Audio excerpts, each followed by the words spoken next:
Hello, welcome back to Health Score. Today we are in the section for your numbers. We're talking specifically about vitamin D. The recommendation is to maintain a vitamin D level at or above 30 nanograms per milliliter. This comes from a large meta-analysis that showed compared to someone whose vitamin D level was 30 or greater, with decreasing vitamin D levels in the blood, there is increasing risk of premature death. How exactly does this happen? Vitamin D was originally thought to just be involved in bone strength and bone growth and bone metabolism. It's since been found that vitamin D receptors occur in cells throughout the body and that their effects are diverse.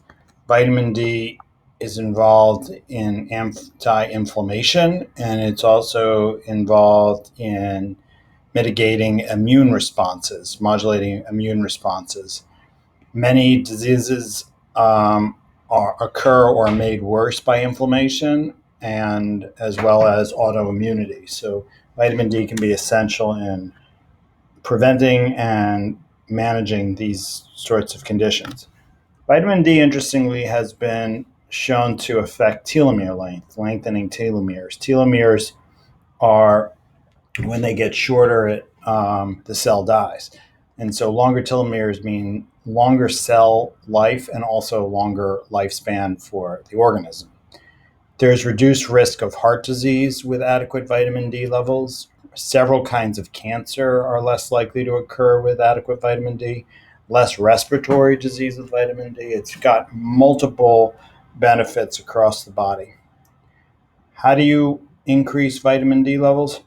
Well, vitamin D requires the sun to become active, and there are many reasons why sun exposure has decreased, mostly to avoid skin cancer and because people are living and working in more urban environments.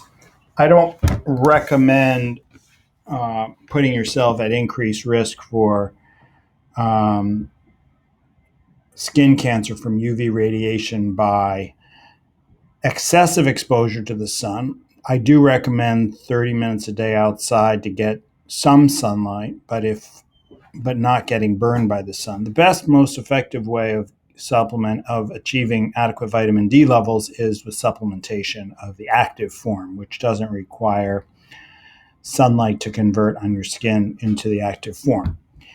For most people, for people whose vitamin D level is 16 to 29, I recommend 1,000 to 2,000 international units of vitamin D3 to take daily for the rest of their lives. The way to approximate how much vitamin D you'll need is usually you add about 10 nanograms per milliliter if you're vitamin taking 1,000 IU, and about 20 nanograms per milliliter if you're taking 2,000. So anybody in the 20 to 30 range usually just will respond to 1,000 a day. Less than 20, I would recommend the 2,000. When vitamin D levels drop below 15, I recommend you speak with your healthcare provider, as high dose vitamin D supplementation, like 50,000 units weekly for 12 weeks, is usually the way to go. And then once your levels get back to normal, continuing with a daily dose of 1,000 to 2,000 IU. So this is the first recommendation we've come across where I'm just telling you to take a pill. Everything else is lifestyle related, and pills aren't as effective. Vitamin D3 is one where the benefits certainly outweigh the risks, and there's no really good alternative to taking a pill, a supplement, which you can get over the counter. So once again, the recommendation is maintain your vitamin D levels above 30 nanograms per milliliter. We talked about the harm of a low vitamin D level and how to supplement if your vitamin D level is low. Hope this video has been helpful. Hope you're able to get your vitamin D level to normal. This is one of the easier recommendations, but part of a broad approach to optimizing health. Thank you very much.